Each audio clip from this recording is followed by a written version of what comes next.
everybody, and welcome to the second episode of the Shining Athletes podcast. Welcome Woo! back, Aaron. Thank you. Thank you. Today, we got another special guest, Dylan Martin. I'm excited to share his story.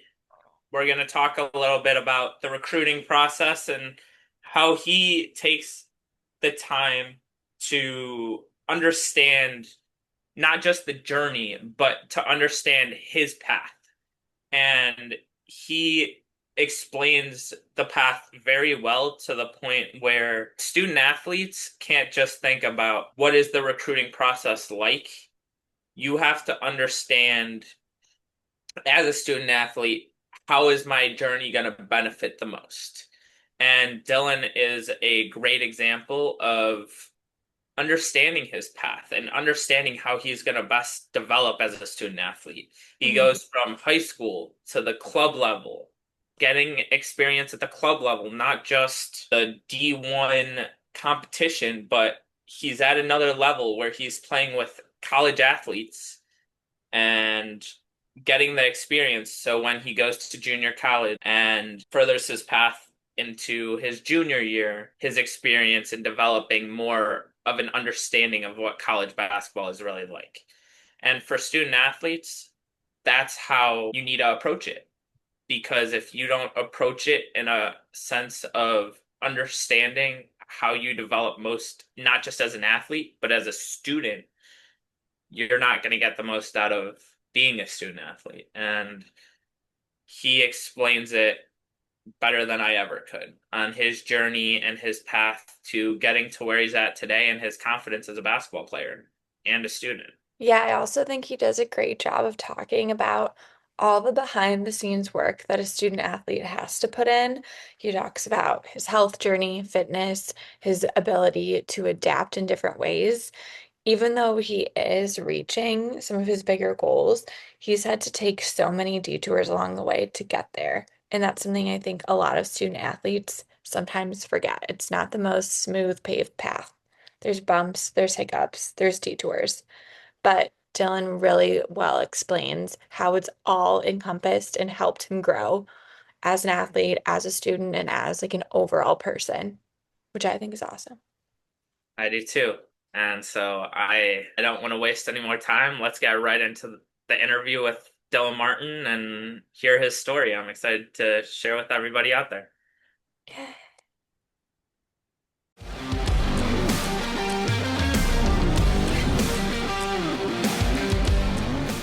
We have another special guest, Dylan Martin. Welcome to the podcast. Thank you for coming on. Yeah, thanks for having me. Of course. Today we're going to talk about the recruiting process and understanding Dylan's path from going from high school basketball to club basketball to now trying to be a walk-on. And I'm excited to share his story and get more into detail. A little bit about Dylan. He was a high school standout athlete, and then he was in a breakout season at ASU's Club Basketball national team. Hmm. Now he's transitioned as a point guard to Santa Rosa Junior College. And as Tyler said, Dylan's journey is unconventional. However, he was ready. He was putting in the time and effort it took to continue growing his path. So, Dylan, we would love to hear a brief summary just about you and your early experience with basketball and how your journey got started. Yeah, well, I've really been playing since, I was 4 years old going out in the driveway, trying to get the ball up to the rim. I played CYO and AU and all the travel stuff. And as a kid, I wasn't great. I was on the B teams growing up until middle school, and I'd always have to work harder than the next kid. But I think that's kind of what made me become a better player towards the end of my high school career and through college. High school was, yeah, definitely a turning point for me though. Freshman year, I was on the freshman team. I was solid, but then sophomore year when COVID hit, I said, all right, I'm just gonna 3 sessions a day where I'm gonna go work out. I'm gonna go in the morning before class and then twice after class and just do that repeat and starting on varsity for the next 3 years. So yeah, that's kind of my early journey in basketball. That's amazing. Now, you were on varsity. How did you take that varsity experience and what prompted you to start looking at colleges, or did you even look to play in college? Sophomore year, I had no clue. I didn't think college was kind of in the realm of possibility. But junior year, once I started putting up points and playing on good travel teams, I was kind of like, okay, college is a possibility. Let me start reaching out to coaches. So just I literally made a format of, hi, my name is Dylan Martin. I go to this high school and kind of list your accolades and why you'd be a good fit for their program almost and just sent out like hundreds of emails. I just sit there for like an hour each day and just do it. Hmm. So I would get some feedback from D3s and some D2s, but nothing really stuck. And then I ended up, yeah, going to Arizona State. And I think that was the right decision.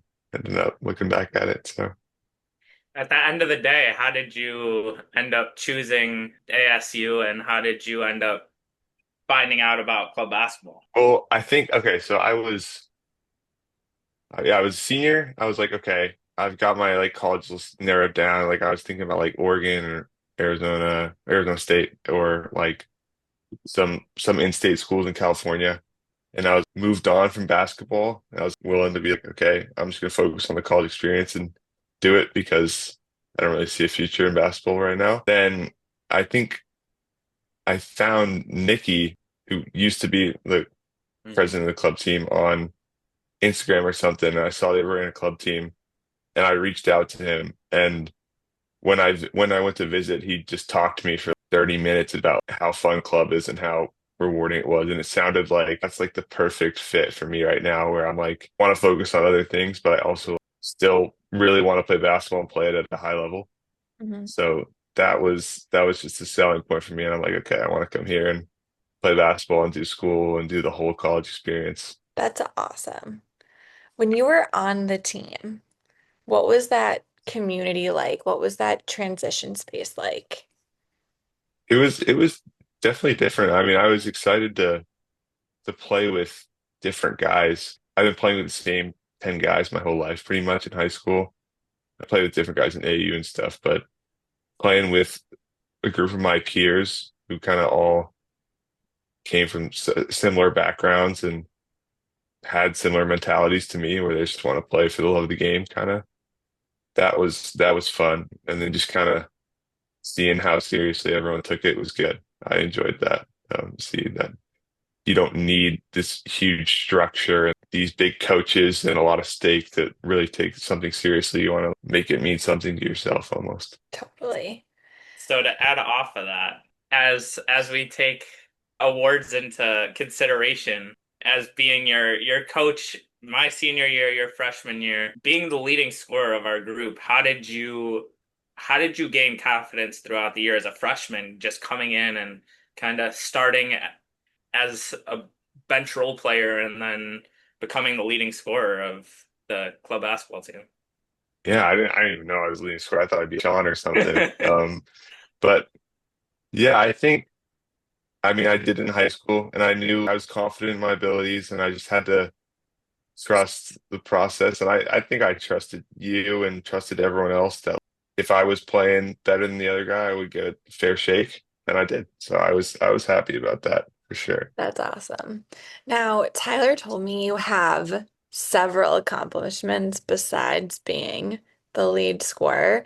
You were freshman of the year, you had an Elite Eight appearance, you finished fifth in the nation, and were conference champions. What was all of that like? Yeah, I mean, it was fun. It was fun to just go out there and compete and like play for something that's Hmm. meaningful to all of us that as a group we can kind of go after. Um, yeah, I was taken aback by the competition because like not to be cocky or anything, but I came in as a freshman. Okay, it's club basketball. Like I'll probably just dominate it or whatever. But no, it was really competitive, and I mean, got my butt handed to me more than a few times in different games. So it really made me want to win. And that's why when we went to Wisconsin and played in these big tournaments, I was really into it and focused, and we were all keyed in. Some of the most fun basketball we ever played. So, You're To so go off bashful about these accomplishments. I mean, this is amazing stuff. To go off of that, my big question is now looking into the future of going from a freshman playing club to this year, how did the development of club basketball help you transition into this year of playing actual college basketball? When I first came to Arizona, I was super out of shape. Right when the high school season ended, I just started partying for 6 months and I was not in good shape, not focused at all. And club basketball helped me get focused and really align my goals and be like, okay, what do I want? I'm not just screwing around anymore in life. I need to focus in and really reach my goals and just kind of fulfill my potential.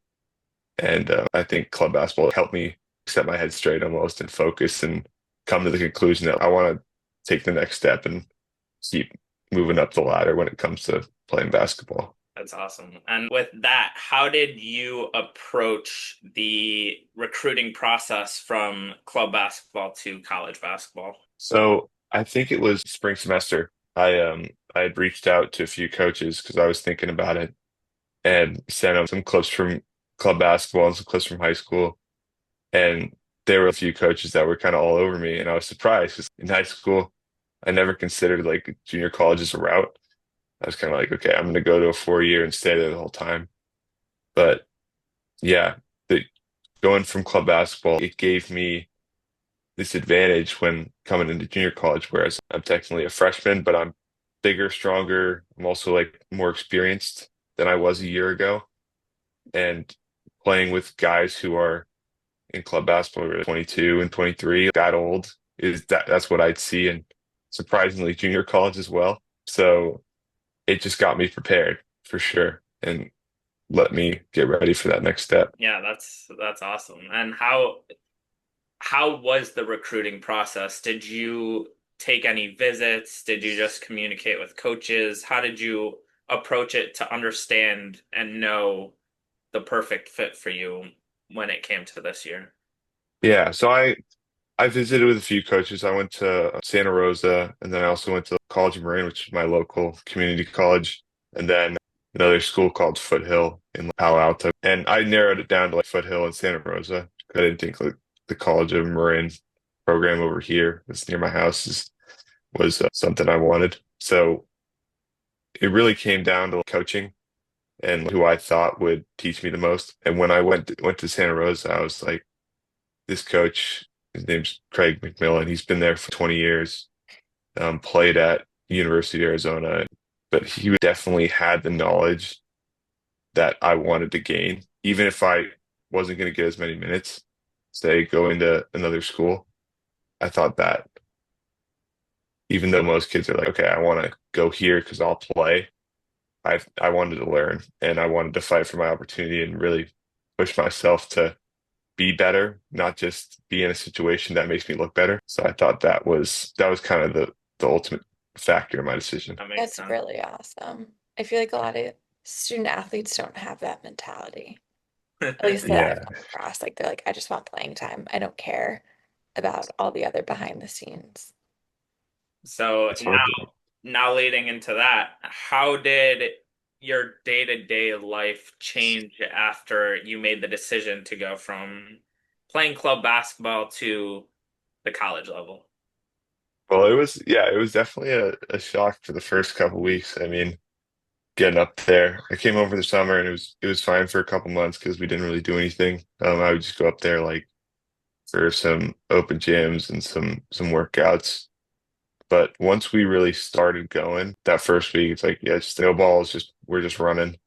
And I'd never really done that before, even in high school. Surprisingly, like no, really like that much conditioning was crazy. And I've heard from a lot of people the junior college conditioning is reminiscent of a D1 conditioning compared to like D2, D3. They condition obviously, but they push you in junior college because they know everyone's really hungry and trying to get somewhere else. We were all competing with each other for months in practice before we even played one game. I mean, 4 months of practice for a game is a lot. So For us, it was even for club basketball. We started in the beginning of October and we didn't have our first game till November, December. So yeah, yeah. it's That's it's a how it whole works, right? different. a whole different Yeah. schedule, 1 month versus 4 months Yeah. process. But how, after a year of college basketball and looking into making your next step, how are you approaching your next steps and what are you looking for next year? Yeah, I mean, I'm going to Chico State next year, and I'm thinking about walking on. It's just making that decision of, okay, do I want to be the last guy on the bench and be at a disadvantage the whole time and try to work my way up? So I'm still thinking about that. But they have a club team there too, and I could do something where I could help lead and kind of give back and also be able to really lead a group of guys again. So I think that's something I'm definitely interested in doing if I don't walk on. But just approaching it how I always have, just stay ready, stay in shape, keep playing every day, and just kind of, I mean, I wouldn't be doing anything else other than playing every day. So it's really just kind of my life where no matter where I'm at, I mean, if I'm 30 and I just working a 9 to 5, sure, I'm gonna be at the YMCA at 6 o'clock every day playing. So How have you approached this summer leading into next year? I mean, I broke my nose a couple times, so I had to get surgery on my nose this summer, so that kept me out for about 6 weeks. But I've approached it like I'm gonna rest up, I'm gonna heal my body and use that time to kind of recover. And then once I'm back, I'm just gonna go hard and try to get back into the shape I was during last season. So that's the goal right now for sure. That's awesome.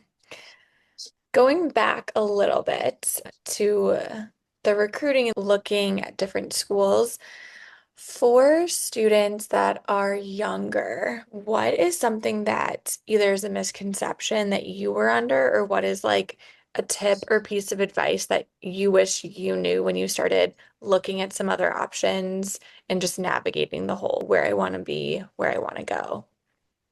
Yeah, I mean, I think that you really got to focus on connections, obviously. I didn't have a ton of connections. I went to a small high school. We were terrible up until my senior year. And then that's kind of too late to start building a real program.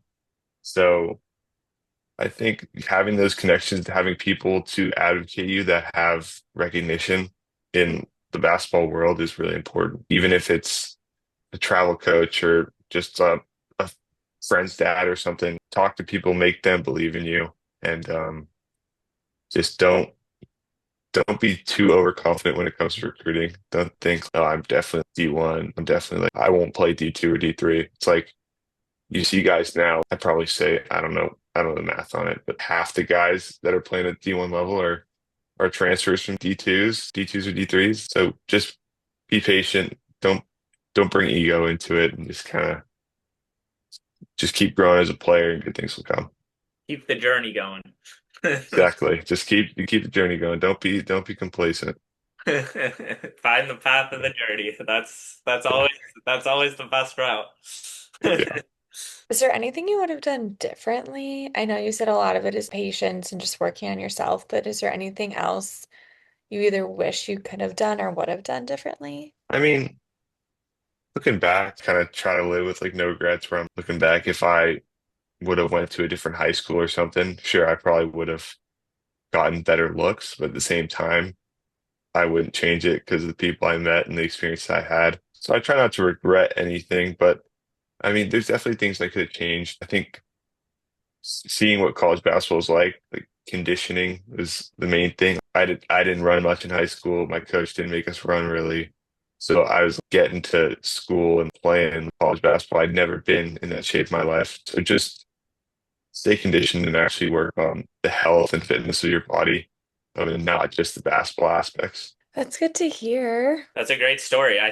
Hmm. I think it's very tough for athletes to put into perspective what the reality is of what college sports are really like.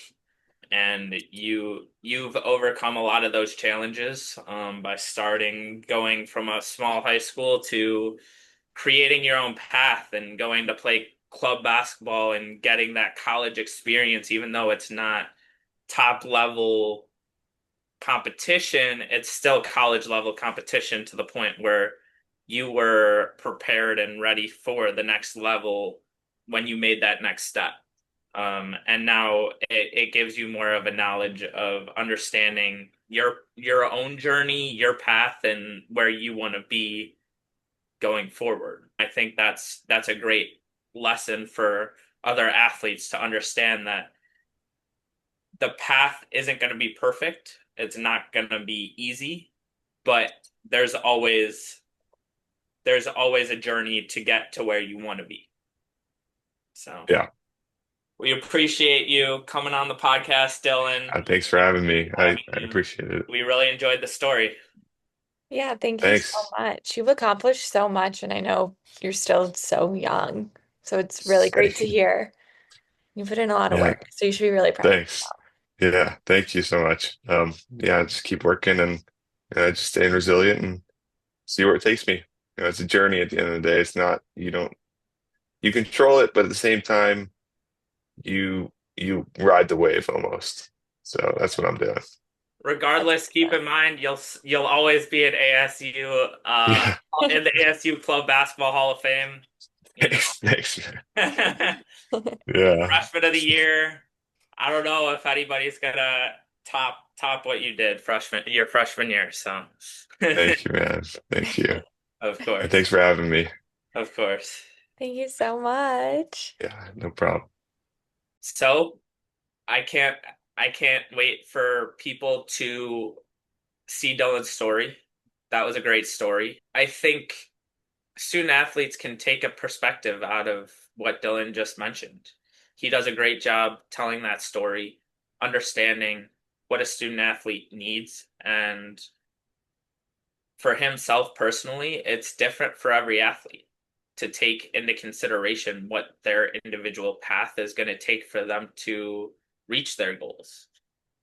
And I think athletes in high school that are going through the process now can see this story to help themselves out, to see what their journey is going to be and to see how they can improve to get to their goals and their next steps.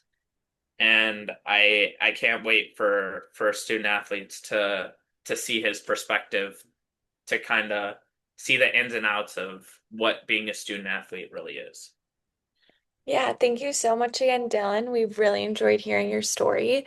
And to our listeners, I hope, as Tyler said, you were able to take something really valuable from this, even though it might not be a traditional journey to play post-secondary sports. It's still a great option for so many athletes. Make sure you are subscribed to Shining Athletes on YouTube so you can hear when our next podcast drops and hear all the amazing athletes and their stories soon to come. Thank you so much. See you guys next time. Bye.